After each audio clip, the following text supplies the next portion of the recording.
tous, c'est Laura. Nous sommes le 2 décembre et aujourd'hui, je vais vous faire une vidéo. C'est consécutif à une des vidéos que j'avais faites où j'avais déclaré qu'il y avait des personnes qui s'étaient faites valider leur lien de flamme jumelle donc par des personnes qui sont sur YouTube et qui, en définitive, étaient dans une relation pervers narcissique. Et suite à cette vidéo, j'ai eu pas mal de mails de personnes qui me demandent des guidances pour voir justement si elles ne sont pas dans une relation de pervers narcissique. Voilà, donc je vais essayer de faire un petit peu un comparatif, quoique je vais plutôt plus développer sur la relation avec un pervers narcissique, puisque ça va vous apporter quelques éléments. Bien évidemment, vous pouvez vous-même compléter via les commentaires, parce que j'ai pris quelques notes, mais peut-être que je ne vais pas être tout à fait complète. Tout ce que je vais vous dire, c'est le fruit de mon expérience, bien évidemment, parce que comme beaucoup de flammes jumelles, avant la rencontre avec mon autre, j'étais dans une relation avec une personne qui avait des comportements pervers narcissiques. Donc j'ai pu étudier le sujet. Je suis même allée ensuite voir une psychologue, pour lui présenter le portrait que j'avais pu faire sur cette personne, sur mon ex donc.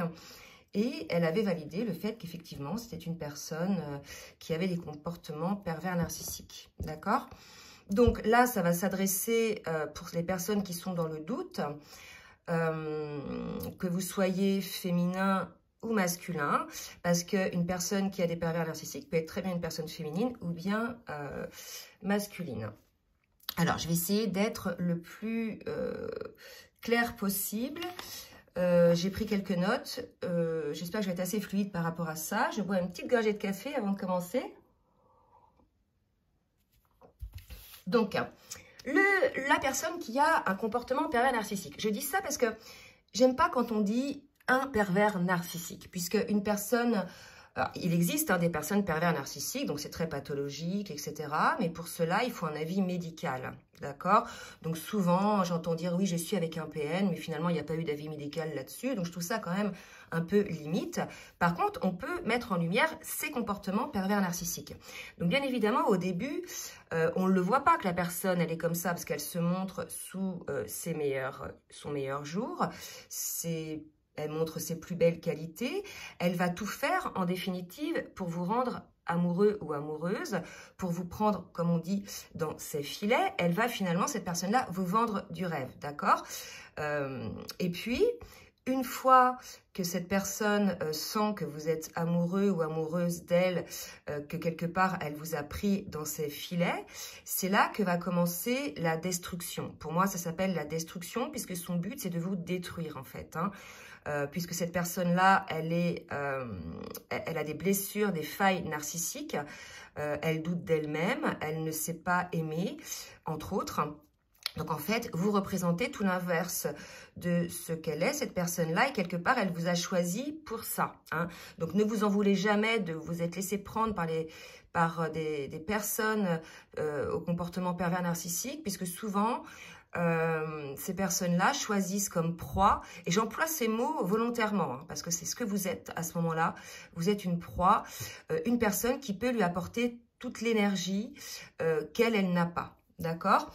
Donc finalement, son intention au pervers narcissique, c'est de vous voler votre énergie, parce que elle-même, cette personne-là, en est vide. Alors, contrairement, j'ai essayé de faire un petit comparatif avec la flamme jumelle. Donc ça, je vous ai donné un petit peu un bout de portrait de la personne qui a un comportement pervers narcissique.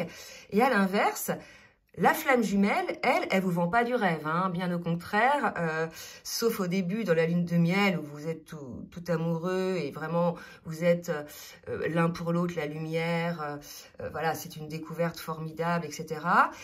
Votre flamme jumelle en général, elle doute tellement d'elle-même qu'elle ne sait pas si elle serait capable de vous rendre heureux ou heureuse. Vous voyez, elle ne se sent pas à la hauteur, bien évidemment, parce qu'elle a des peurs qui sont liées à ses blessures. D'accord?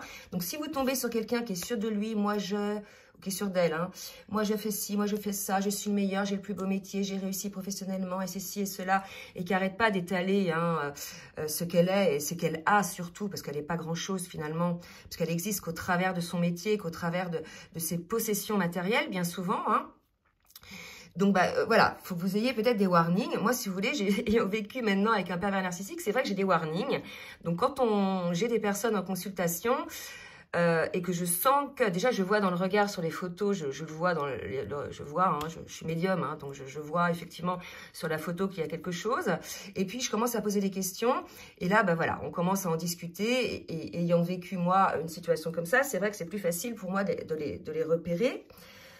Donc, bien évidemment, au début, la personne qui a un comportement pervers narcissique, elle va au début avoir une sorte d'admiration pour vous. Je ne dis pas qu'au début, elle ne semble pas amoureuse, mais en définitive, vous représentez tout ce que lui ou ce qu'elle n'est pas.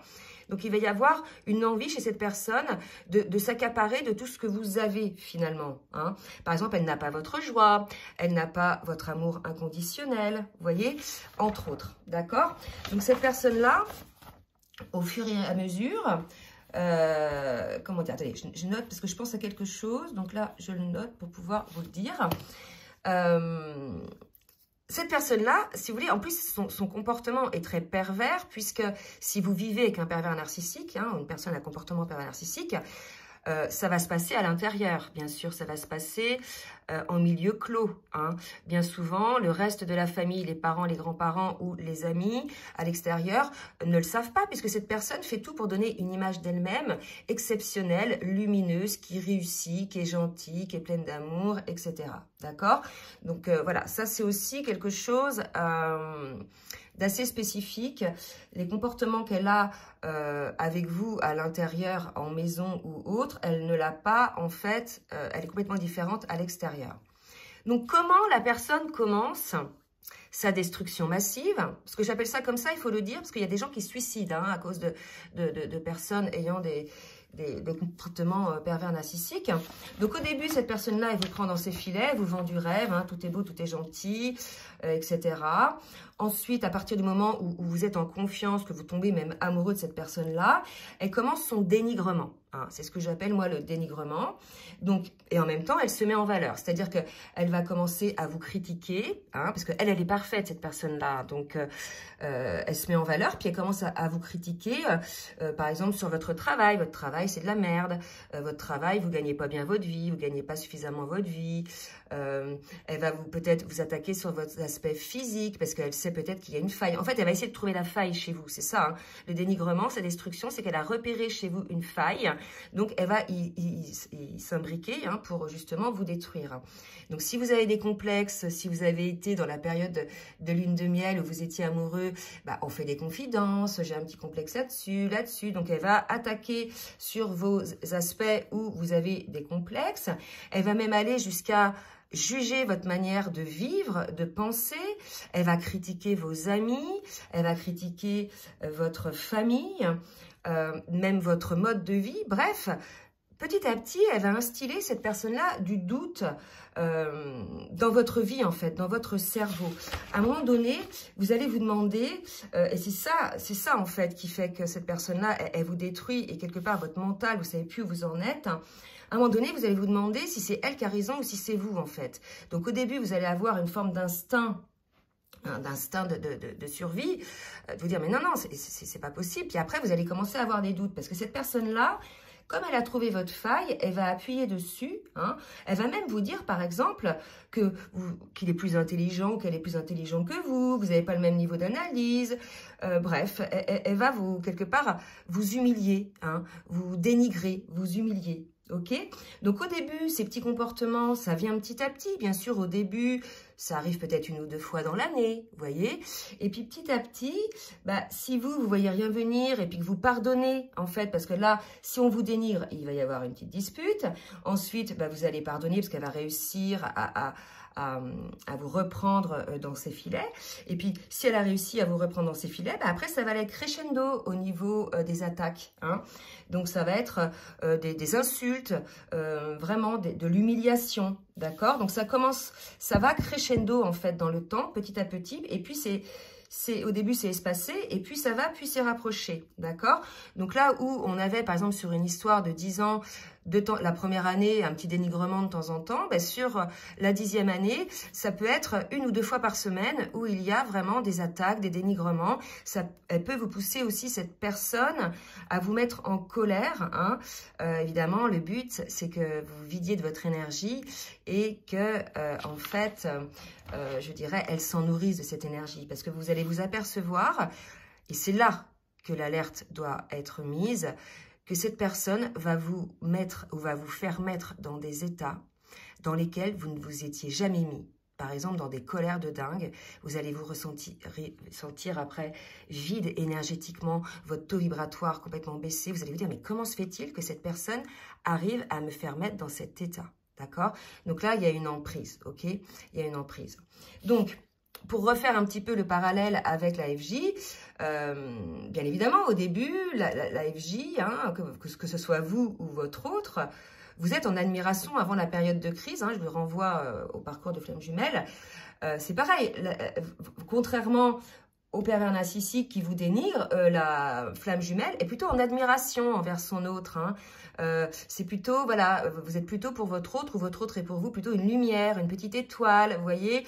Vous êtes même, vous vous sentez même vous, ou votre autre se sent peut-être un petit peu pas à la hauteur par rapport à vous, d'accord? Donc rien à voir avec le pervers narcissique qui, lui, se prend pour Dieu tout-puissant, hein, d'accord? Je vais continuer mon petit topo. Alors, je vous disais, cette personne-là vous pousse donc dans des conflits, trucs de fou, quoi, hein, des colères. Donc, c'est très énergivore, vous vous sentez vide. Et c'est là que ça devient dangereux, hein, parce que c'est là que peut intervenir chez vous la maladie. Donc, soyez très attentifs aux signes de votre corps. Insomnie, dépression, hein, c'est ça aussi que ça peut vous amener. Des envies de suicide. Vraiment faites attention, vous pouvez somatiser au niveau du corps. Et puis alors ça peut être très sournois, c'est-à-dire que la personne va vous dire un truc qui va vous dénigrer, et puis quand vous allez vous en parler, mais non, mais c'est toi qui te prends la tête en fait, c'est toi le problème, c'est pas moi qui ai dit quelque chose de mauvais, vous voyez, c'est toujours très sournois, et puis c'est toujours d'un calme olympien, parce que cette personne-là, justement, elle joue avec ça, elle n'a pas d'émotion, hein, donc elle va vous pousser, vous, à vous faire sortir en vous, justement, tout ce qui est émotionnel, et vous allez rentrer dans une forme de colère, et finalement, c'est ce qu'elle attend, hein. Donc, vraiment, ne rentrez pas dans ce jeu. Donc là, je ne vais pas rentrer, là, je suis plutôt dans la définition, quand bien même, elle n'est pas complète, hein, je l'admets, donc n'hésitez pas à compléter. Mais après, si vous voulez, si ça vous intéresse, parce que j'ai pratiqué, moi, le personnage pendant 18 ans, d'accord? Donc, je vois maintenant les signes tout de suite, et j'ai bien compris aussi comment fallait faire pour ne pas tomber désormais dans le jeu et ne pas rentrer dans les filets, vous voyez, et pour prévenir les gens. Mais cela dit, il y a plein de personnes sur YouTube, hein, qui font des vidéos dans ce sens-là, donc moi, je ne vais pas déborder. Je ne suis pas spécialiste des pervers narcissiques, quand bien même j'ai vécu avec une personne comme ça et que j'ai compris plein de choses. Je peux juste, voilà, vous aider à faire la lumière, si vous doutez, hein, sur votre relation, pour voir si une personne qui a des comportements pervers narcissiques ou si c'est une flamme jumelle que vous avez en face de vous, d'accord? Donc, vous voyez, par rapport à la flamme jumelle, dans ce cas-là, elle ne souhaite pas vous faire du mal, elle ne souhaite pas entrer en conflit avec vous, parce que tout simplement, elle ne supporte pas d'être un bourreau pour vous. Vous voyez, il y a un amour inconditionnel qui est là, et elle en est même désolée, la flamme jumelle, quand elle vous fait du mal, d'accord? Même si des fois, elle vous dit des mots, c'est son ego qui parle, et après, quand elle est dans ses retranchements, elle s'en veut, en fait, elle culpabilise, d'accord? Alors que le pervers narcissique n'a aucune culpabilité. Lui, il se prend pour Dieu tout-puissant, en fait, c'est vous le problème, d'accord? C'est un sujet qui me tient à cœur, parce que là, j'ai vu qu'en plus, ça m'agaçait un peu, là, que des personnes se fassent valider un lien de flamme jumelle, alors qu'elles sont dans un lien de parcours avec un pervers narcissique. C'est très dangereux, en fait. C'est complètement irresponsable. Donc, c'est pour ça, hein, que je fais cette vidéo, vraiment.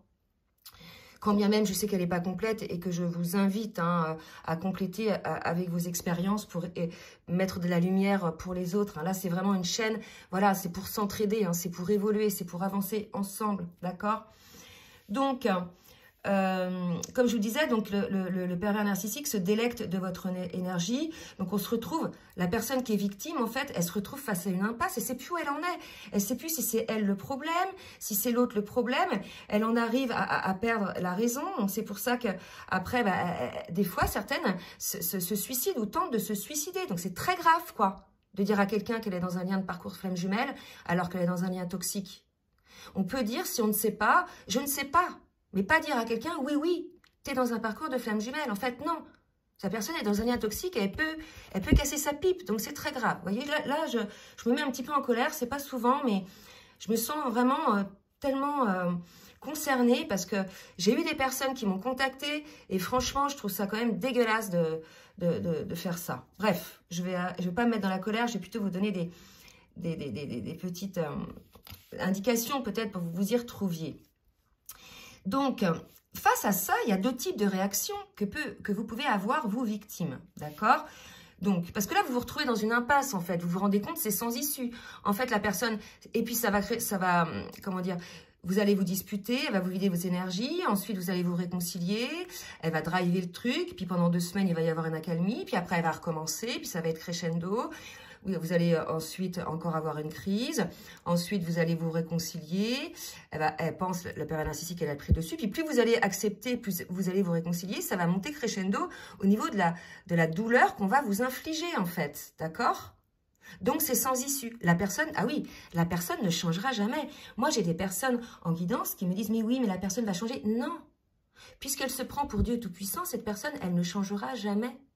Elle ne passera pas sur un travail sur elle-même. Puisque souvent, si vous arrivez quand même à communiquer et que vous lui demandez d'aller voir un psy, souvent, si elle va voir un psy, elle va mentir au psy. D'accord? Alors d'ailleurs, les psys, il y en a qui ne voient rien venir, quoi. Vraiment. Hein? Il y en a qui voient les choses, mais il y en a qui ne voient rien venir parce que c'est des tels manipulateurs ou manipulatrices. Voilà. Et puis, ils vont aller voir un psy une fois, puis ils vont surtout pas vouloir secouer le cocotier parce que ça serait mettre en lumière le monstre qui sont à l'intérieur. Vous voyez?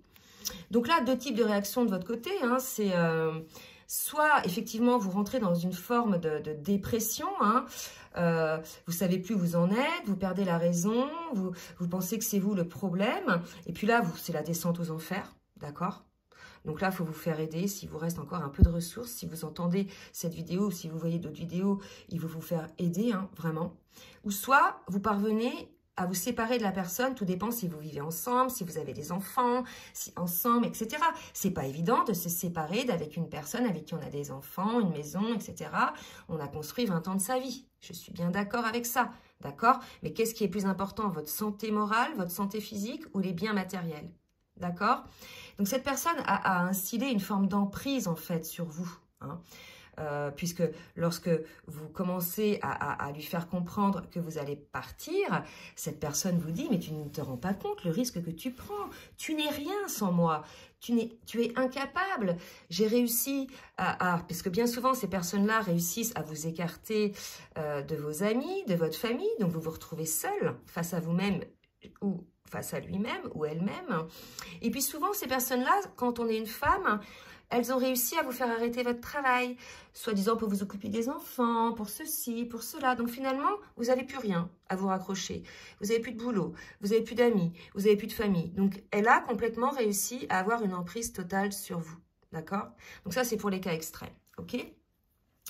Donc vous, bien évidemment, vous êtes sous son emprise. Il y a une forme de dépendance affective, hein.